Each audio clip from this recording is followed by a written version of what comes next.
Ini masih berkaitan dengan informasi yang kemarin juga udah Iraka bawakan nih. Nah, kalau kalian belum nonton, coba ya. Jangan lupa dicek dulu yang kemarin biar lebih paham gitu. Nah, sekarang Iraka mau update nih terkait kiper muda yang diduga menjadi korban TPPO atau perdagangan orang nih, Tribuners.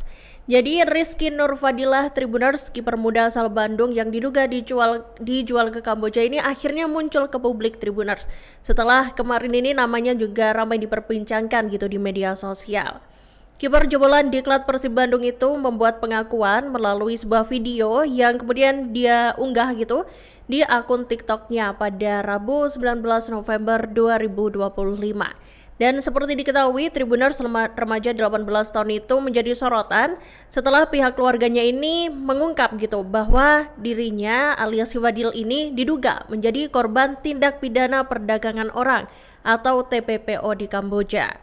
Menurut penuturan dari keluarga nih Tribuners, Fadil ini dihubungi oleh seseorang yang mengaku menjadi manajer klub profesional asal Medan. Dan sosok misterius itu kemudian menawarkan nih pada Fadil untuk seleksi masuk PSMS Medan dan untuk gabung ke SSB Sparta FC di Medan. Tetapi ternyata Fadil ini justru dibawa terbang ke Kamboja dan dipekerjakan di sana. Dan setelah kabar tentang dirinya viral di media sosial, Tribuners ini kemudian tiba-tiba sosok Fadil ini muncul nih. Dia juga memberikan klarifikasi lewat pernyataannya di TikTok. Jadi dalam video klarifikasi itu, Tribuners, Fadil mengaku ingin meluruskan nih terkait isu yang beredar luas di masyarakat. Ia menyatakan bahwa dirinya ini ternyata ke Kamboja karena kemauannya sendiri nih Tribuners. Jadi ini memang agak berbeda ya pernyataannya dengan yang disampaikan oleh pihak keluarga sebelumnya. Jadi Fadil menyatakan bahwa dia memang sengaja terbang ke Kamboja karena kemauannya sendiri dan tidak ada paksaan dari siapapun. Fadil juga menegaskan nih bahwa dirinya saat ini dalam kondisi yang baik dan juga aman serta telah diberi makan. Dan kemudian dia juga membantah adanya penyiksaan yang dialaminya seperti yang sebelumnya disampaikan oleh pihak keluarga Fadil.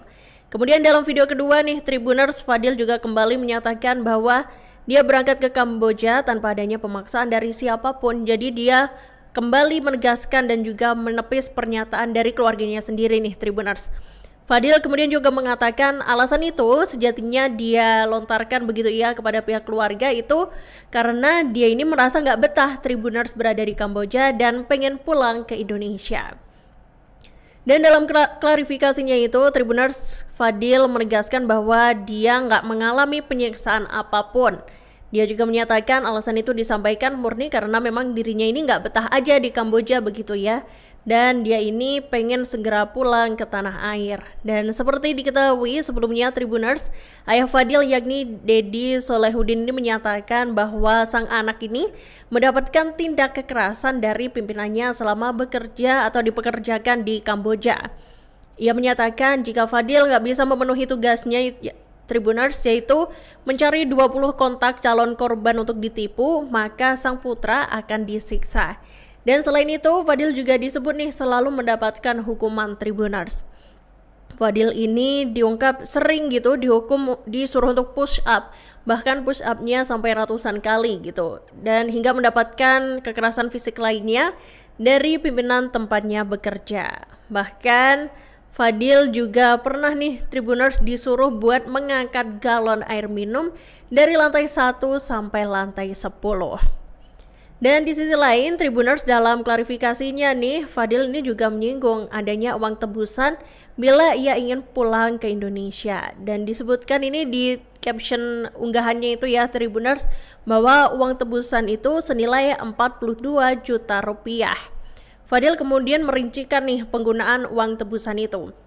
Jadi Fadil menyatakan bahwa uang itu nantinya akan digunakan untuk tiket pulang ongkos taksi, kemudian makan, dan lain-lain. Selain itu, sisa uangnya digunakan untuk membayar nih keberangkatannya dari Indonesia ke Kamboja, kemudian visa, paspor, dan biaya agensi VIP lain.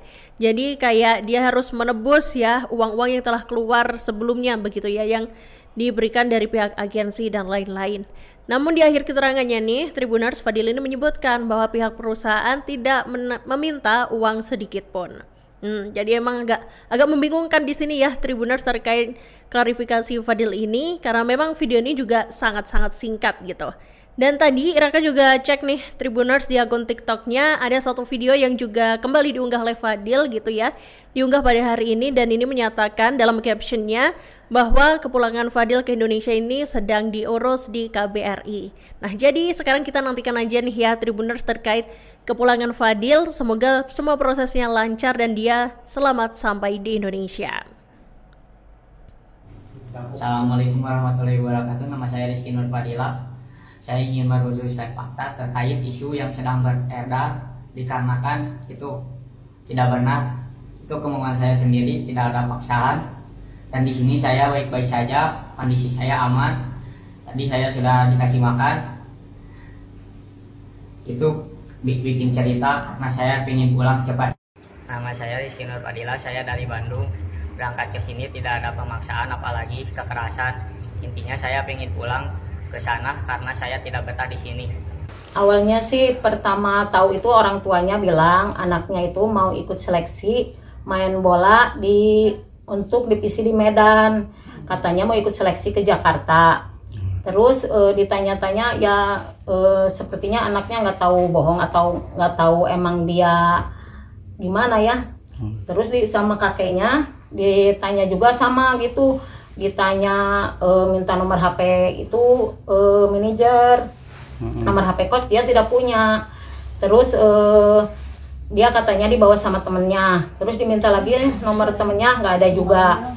Udah dicegah juga nggak bisa. Dia tetap mau pergi. Terus pas kata kakaknya kalau gitu nanti setelah Fadil ada di Jakarta, Fadil telepon ke Aki. Emang benar besoknya ada yang nelpon katanya buat seleksi untuk ikutan seleksi di Jakarta untuk masuk SMS di Medan Sparta FC katanya.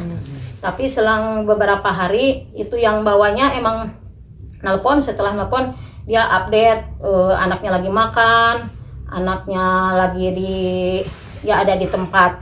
Terus pas tanggal 4 gitu ya, ibunya yang ngasih tahu ke ayahnya kalau anaknya udah ada di Kamboja. Jadi kami ya sempat shock juga kan, nggak tahu gimana tahu anaknya diiming-iming apa, nggak tahu. Pokoknya yang jelas anaknya berbohong pada kami, bilangnya mau ada seleksi di Jakarta gitu. Ibu tahu nggak berangkatnya dari Bandung sama siapa itu, Bu? Katanya kata ayahnya dijemput sama Grab. Travel, dijemput sama travel katanya. Travel Baraya. Baraya. Jam 4. Kalau nggak salah itu jam 4. Itu kapan tuh, Bu? Tanggal 26. Tanggal 26 Oktober. Ya. Tanggal 26 Oktober, terus pas tanggal 27-nya ada yang nelpon ya. Jam 1 anaknya posting tiket Jakarta. Medan Kuala Namu. Jakarta Kuala Namu. Ya. Kuala Namu. Terus sudah itu saya kan jadi kenapa udah berangkat aja. Terus besoknya ayahnya bilang Fadil Rizky udah ada di Medan. Terus saya bilang gini, kenapa itu manajernya kemarin WA-an sama saya tapi nggak bilang-bilang kalau Fadil udah berangkat ke Medan. Terus saya WA lagi, Pak itu Fadil udah berangkat ke Medan. Ya udah Bu, ya. Download Tribun X sekarang, menghadirkan lokal menjadi Indonesia.